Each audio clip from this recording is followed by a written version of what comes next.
Most people do not realize they are unprepared until the exact moment preparation becomes impossible. Not before. Not with enough warning to act calmly. The realization hits at the worst time, when the lights are already out, when the stores are already overwhelmed, when everyone around them is scrambling for the same things on the same shelves at the same hour. That is the pattern. It has happened in Texas in February of 2021, when Winter Storm Uri knocked out power for more than 4 million households and people burned furniture to stay warm. It has happened in Puerto Rico after Hurricane Maria in 2017, when the island went without reliable electricity for nearly 11 months, the longest blackout in American history. It has happened in smaller, quieter ways in neighborhoods all across the country, every single year, without television cameras and without national headlines. A transformer explodes. A storm moves faster than the forecast. A grid section fails under demand it was never designed to handle. And in those moments, the families who prepared are not the ones who panicked. They are the ones the other families called for help. This video is a countdown of 11 things that most households either forget entirely or deeply underestimate before a blackout begins. Not survival gear, not military rations. Everyday items, things that sit in stores for $1 or $2 right now, things that disappear from shelves within hours once a crisis becomes visible to everyone at the same time. We are going to go through all 11, starting with the ones that matter and building toward the one that most people never see coming. And by the time we reach number 1, you may realize that the most important thing you need when the house goes dark is not something you can buy at a hardware store at all. Let us start with number 11. Number 11 is something almost every household uses every single day, without ever thinking about it as a preparedness item.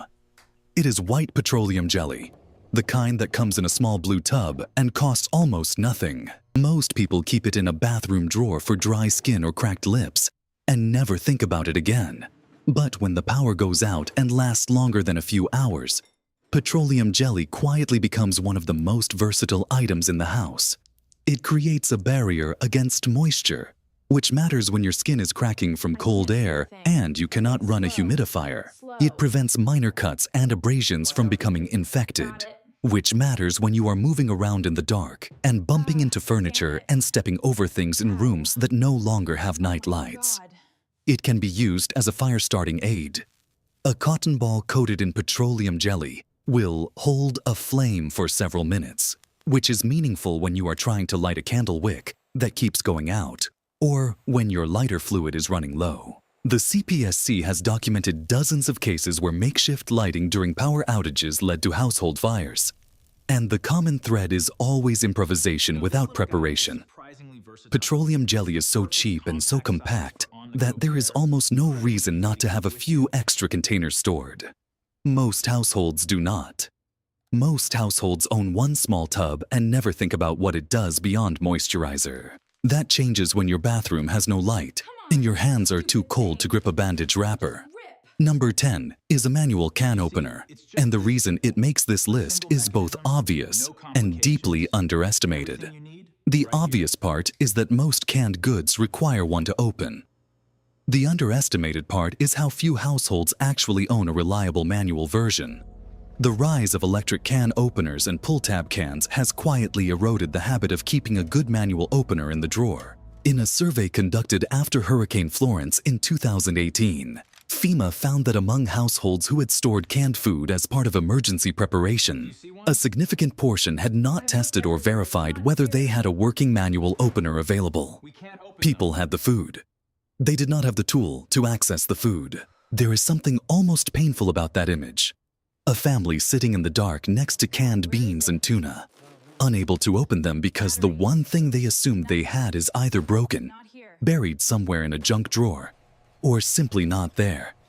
A good manual can opener costs around $5. It weighs almost nothing. It lasts for years if kept dry. And it becomes irreplaceable the moment the power that runs every other tool in your kitchen stops flowing. Number 9 is stored drinking water. Not filtered water, not purified in theory, but actual sealed containers of water sitting in your home right now. This seems redundant because most people believe their tap will continue to work during a power outage. And, in many cases, they are right. But the truth is more complicated. Many municipal water systems rely on electric pumps to maintain pressure. When those systems lose power or switch to backup generators, service can become inconsistent. In the days following Winter Storm Uri in Texas, water treatment facilities failed across multiple counties. Millions of residents who had tap access suddenly had contaminated or entirely absent water service. The CDC recommends 1 gallon per person per day for at minimum 3 days. And that is for drinking and basic sanitation only. Not cooking, not hygiene beyond the basics, not pets. A family of 4 would need 12 gallons for a 3-day minimum. And most homes have 0 gallons stored in sealed containers. People think the tap makes the prep unnecessary. The tap is not guaranteed. This is not alarmism. This is infrastructure reality. Number 8 is a battery-powered or hand-crank weather radio. And this one matters in a way that most people do not fully appreciate until they are in a situation where their phone battery is dead and they have no way to receive information from the outside world. During extended blackouts, cell towers can become overwhelmed or fail. In 2003, the Northeast blackout that affected 55 million people across the United States and Canada caused widespread cell network failure simply from the volume of people trying to call at the same moment. Information becomes a survival resource in those situations. Knowing that a storm has passed, knowing that a shelter has opened, knowing that the power company estimates restoration in 8 hours versus 8 days. That difference matters enormously for every decision a household makes. Whether to stay or go, whether to eat the refrigerated food now or hold it, whether to call a family member or conserve the battery. A NOAA weather radio with battery backup costs between $20 and $40 and can receive official emergency broadcasts even when all other communication has failed. Most people do not own one. Most people assume their phone is enough. Their phone is enough until it is not charged, and the power to charge it is the very thing that is gone. Number 7 is cash and small bills. And this is the item that tends to surprise people the most when it appears on a preparedness list. We have moved so far toward digital payments that many households carry almost no physical currency at any given moment.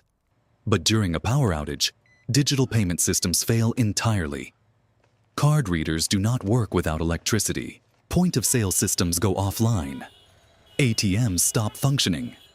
When the grid goes down across a wide area, the only transactions that continue are cash transactions, and many local businesses will only accept exact change during a crisis because they cannot make change from a register that is not operating. After Hurricane Irma in 2017, residents in South Florida who evacuated to areas outside the storm's path found that gas stations and grocery stores were still functioning, but only for cash. People with full bank accounts and dead debit cards stood in line with nothing to show for it. The recommendation from FEMA is to keep a small emergency cash reserve in mixed denominations, with emphasis on small bills, not hundreds, 5s, 10s, and 20s, 1s, even. The kind of money that works in any transaction when no system exists to make change for you. Number 6 is a basic hand crank or battery-powered lantern, and the reason it ranks here, rather than first, where intuition might place it, is that most people think they have lighting covered, and most people are wrong about the quality of what they have. A cell phone flashlight works for finding something in a dark room. It is not a solution for cooking a meal by hand in an unlit kitchen, for a child doing homework, for reading medication labels clearly, for the sustained hours of darkness that a multi-day outage actually involves. Single-use candles create fire risk. The NFPA reports that home candle fires peak during power outages and holiday periods. And the pattern is consistent. People use candles they have not used in months, place them near materials they would not normally consider flammable, and step away from them in ways they would never do with a candle they were actively managing. A quality battery LED lantern provides 360-degree illumination, no fire risk, and enough light for an entire room for 12 to 36 hours on a single set of batteries, depending on the model. It costs between $15 and $30. It changes the experience of a blackout from frightening and disorienting to functional and manageable. That psychological shift, from chaos to normalcy, is undervalued by almost everyone until they are inside a dark house with 3 children and 1 dying phone battery. Number 5 is a portable battery power bank with high capacity, and this one has moved from luxury item to genuine emergency essential in the past decade. The 2021 Texas winter storm made this undeniable. Families who owned large capacity power banks were able to keep phones operational for days, maintaining contact with relatives, accessing medical information, and receiving emergency alerts. Families without them faced a rapid countdown, watching the battery percentage drop with no option to slow it. The modern power bank market includes units that can charge a standard smartphone 6 to 12 times from a single charge. Some include built-in solar panels for extended outages. The cost ranges from $20 to $60 for genuinely useful capacity, and the weight is comparable to a thick paperback book. What makes this item rank as high as number 5 is not the function. It is the function combined with the time sensitivity. Every minute of a blackout that your phone works is a minute you can receive information, communicate with family, call for help, or simply provide light in a situation where light matters.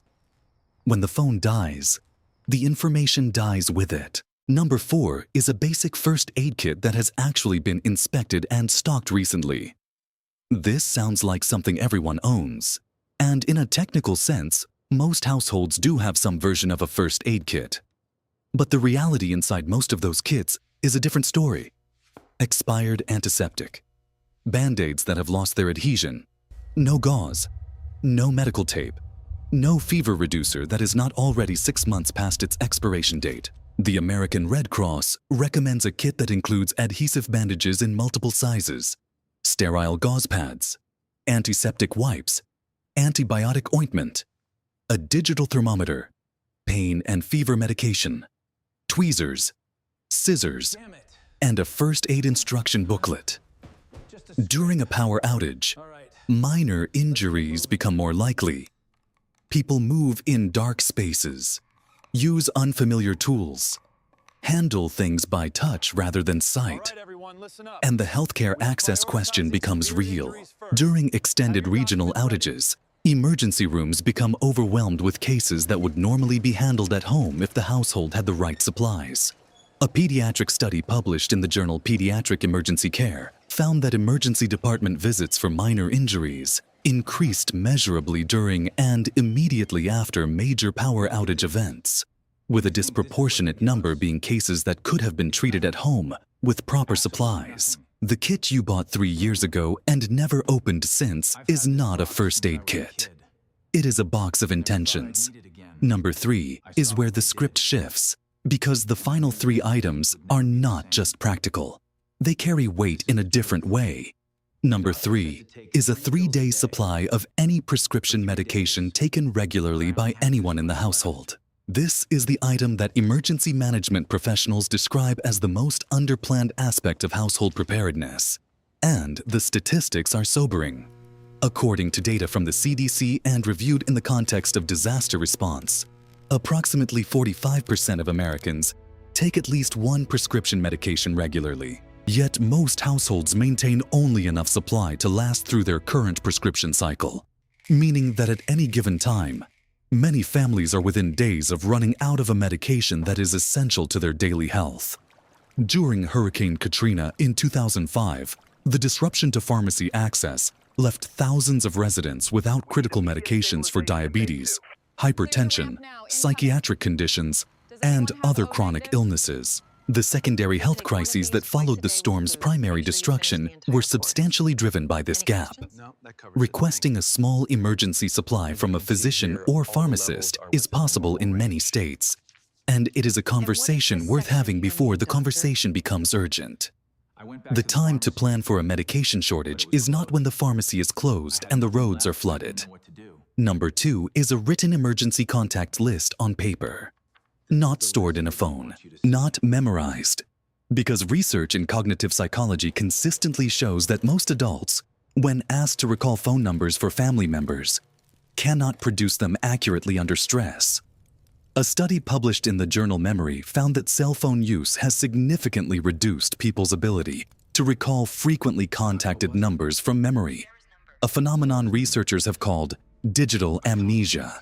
When your phone is dead and the only way to reach your child's school, your spouse's office, your doctor, or your out-of-state emergency contact is through a number you assumed you knew, the gap between that assumption and the reality is exactly the kind of failure that happens in the dark. The list should include local emergency contacts, out-of-area family contacts, your insurance policy numbers, your utility company's outage reporting line, the address of your nearest emergency shelter, and the contact information for any neighbor you trust.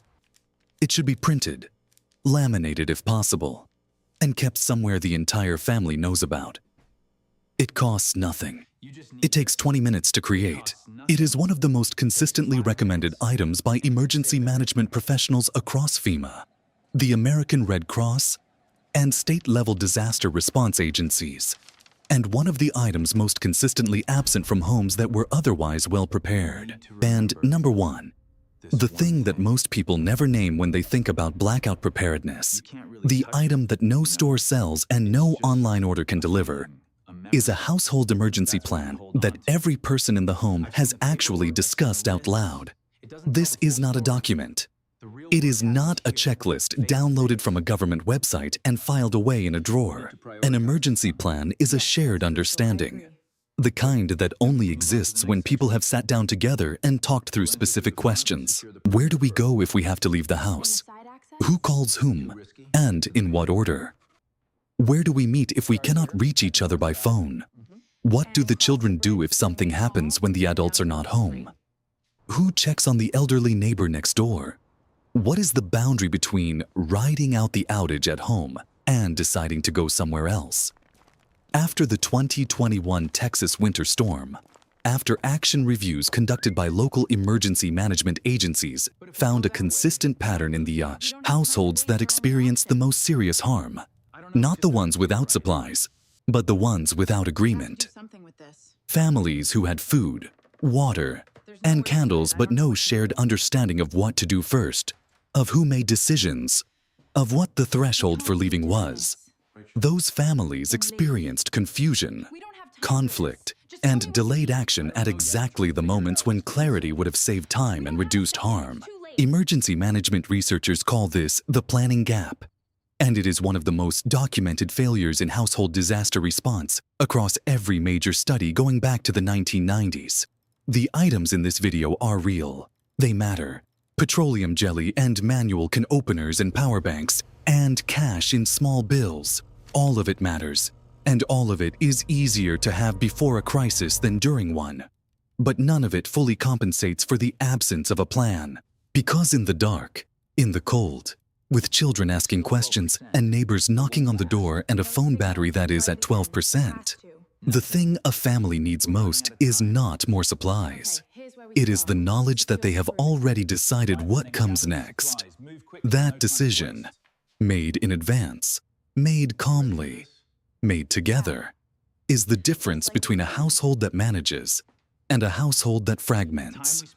Preparedness is not a product you buy. It is a state you build, item by item, conversation by conversation, until the day it stops being theoretical and starts being the only thing standing between your family and the kind of fear that takes weeks to shake. The items on this list cost less than a dinner out. The plan costs nothing except an hour of your time.